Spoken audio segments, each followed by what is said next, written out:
Assalamualaikum warahmatullahi wabarakatuh. Jumpa kembali di channel Muhabbaten TV. Sebelum lanjut ke videonya, tolong bantu subscribe, like, dan komen, dan jangan lupa tekan tombol lonceng notifikasinya agar tidak ketinggalan video-video terbaru di channel ini. Lanjut ya guys. Mereka berusaha menghibur Romi. Ashok dan datang ke sana dan mereka melihat kedatangan Ashok. Bagaimana bisa Ashok bisa bebas? Dia kan di penjara. Lebih baik kita pergi saja. Sudah, abaikan saja dia. Sela Mihika. Namun Romi masih saja minum-minum, sedangkan Mihir menunggu mereka di luar. Mihika meminta Romi untuk ikut dengannya.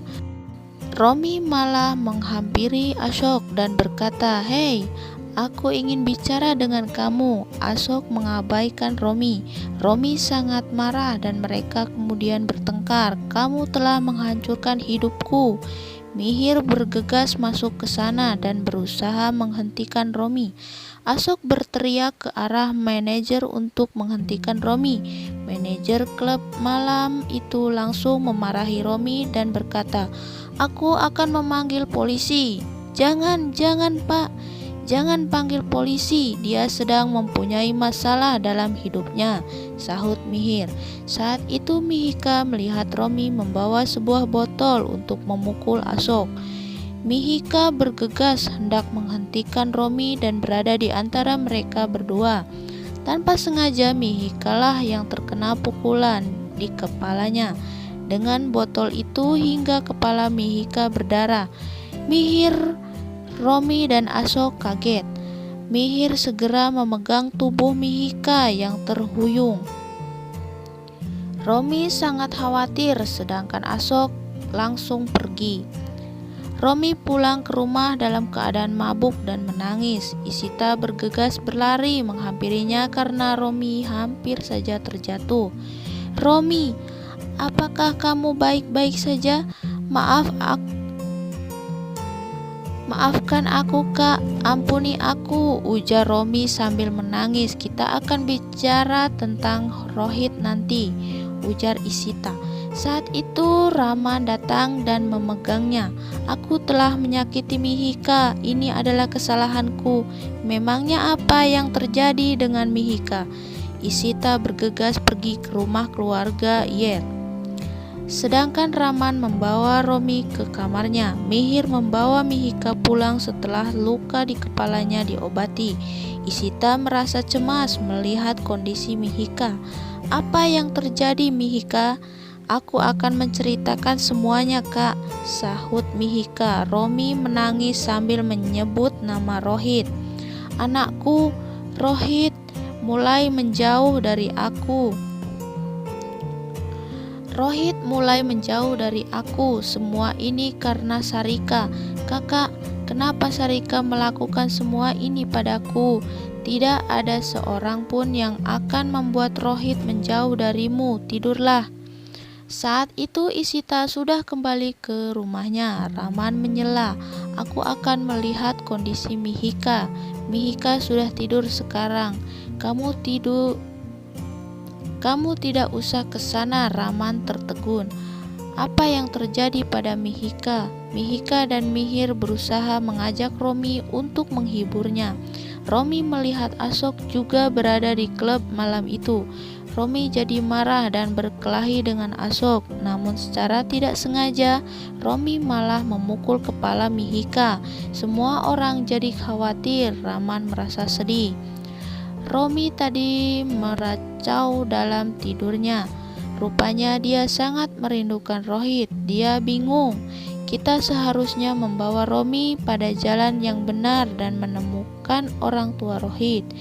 Isita mengangguk. "Iya, kita harus mencari ibunya. Dengan begitu kita bisa mengadopsinya secara resmi. Begitu banyak kesalahan terjadi pada kita. Kita tidak bisa percaya siapapun seperti itu. Setelah semua ini selesai, aku yakin ibumu dan Romi akan menerima Rohit dan menyayanginya," ujar Isita. Keesokan harinya, Ishita sedang ngobrol dengan beberapa perempuan untuk mempekerjakan seorang pengasuh bayi untuk Rohit. Raman, Romi, dan Nyonya Bala hanya memperhatikan mereka saja. Setiap perempuan mempunyai beberapa syarat dan permintaan. Romi, bagaimana? Kakak bisa melakukan apapun yang kakak inginkan. Romi kemudian berlalu dari sana. Ishita lalu bertanya pada ibu mertuanya. Nyonya Bala juga mengatakan hal yang sama seperti Romi dan juga pergi dari sana. Ishita berpikir rencananya pasti akan berhasil. Kemudian Ishita menelpon Jamuna Romi, memberitahu Raman kalau dia tidak peduli pada Rohit. Aku tahu kalau kamu menyayangi Rohit, dia itu anakmu. Hubungan terbangun dengan cinta dan kasih sayang. Aku akan mengadopsinya, aku akan membesarkannya. Romi lalu memeluk Raman. Aku tahu kalau Mihika terluka karena tidak sengaja, tapi kamu harus pergi ke sana dan minta maaf padanya, pinta Raman. Raman menemui Bala di tempat lembaga pendidikannya. Bala, di mana murid-muridmu? Orang tua mana yang akan mengirimkan anak-anaknya ke aku? Polisi telah mengkasuskan aku, ujar Bala sedih. Aku tidak tahu kalau kamu ternyata lemah. Ketika keluargamu kuat, kamu tahu. Sarafan menemui aku dan berkata kalau dia ingin membantu kamu. Aku telah membuat masalah pada Vandu dan semua orang. Raman menggeleng. Kamu tidak boleh menyerah, Bala. Keluarga adalah kekuatanmu. Sarafan tahu tentang hal ini. Kami semua bersamamu. Masa yang baik dan masa yang buruk pasti akan berlalu.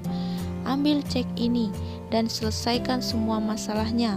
Lupakan pusat latihan itu dan buatlah sebuah permulaan yang baru. Bala langsung mengembalikan cek yang diberikan oleh Raman. Aku tidak bisa menerima bantuan ini. Tidak, pikirkan saja ini adalah sebuah kerjasama bisnis yang baru. Aku percaya padamu, Bala. Kamu bisa membuat kelas pelatihanmu yang lebih besar lagi. Kamu adalah pahlawannya, Sarafan. Jangan hancurkan harapannya. Bala berterima kasih ke Raman. Romi menemui Mihika di rumah dan meminta maaf padanya. Aku sangat minta maaf atas apa yang telah aku lakukan padamu. Ampuni aku. Kamu bisa memecah vas bunga ini di kepalaku. Lalu kamu bisa melukaiku. Itu akan bersebanding. Baiklah, bersiaplah. Menutup matanya. Romi langsung menutup matanya. Ama sangat khawatir, sedangkan Mihika tersenyum. Aku tahu penderitaan seperti apa yang sedang kamu alami saat ini. Tapi apakah Win merupakan obat yang tepat untuk rasa sakit itu? Jika kamu ingin agar aku mau memaafkan kamu, berjanjilah padaku kalau kamu tidak akan minum-minum lagi. Kamu bisa membagi penderitaanmu denganku. Baiklah, aku pasti akan melakukannya. Mereka berdua kemudian saling berpegangan tangan. Ama hanya terdiam memperhatikan mereka. Ishita baru saja keluar dari panti asuhan. Salah seorang pegawai panti asuhan memberitahu manajer kalau Ishita sudah pergi, sehingga dia bisa keluar. Kemudian manajer panti asuhan menelpon seseorang. Hari ini Ishita datang lagi. Dia ingin tahu siapa ibu Rohit. Bayimu yang kami berikan ke Sarika, tapi aku tidak menemuinya. Jangan lakukan sesuatu. Manajer lalu menutup teleponnya. Kalau Ishita sampai tahu ibu kandung si bayi, pasti akan ada masalah besar, ujar manajer panti asuhan. Pasti penasaran kan guys kelanjutannya? Tonton terus di video berikutnya. Terima kasih.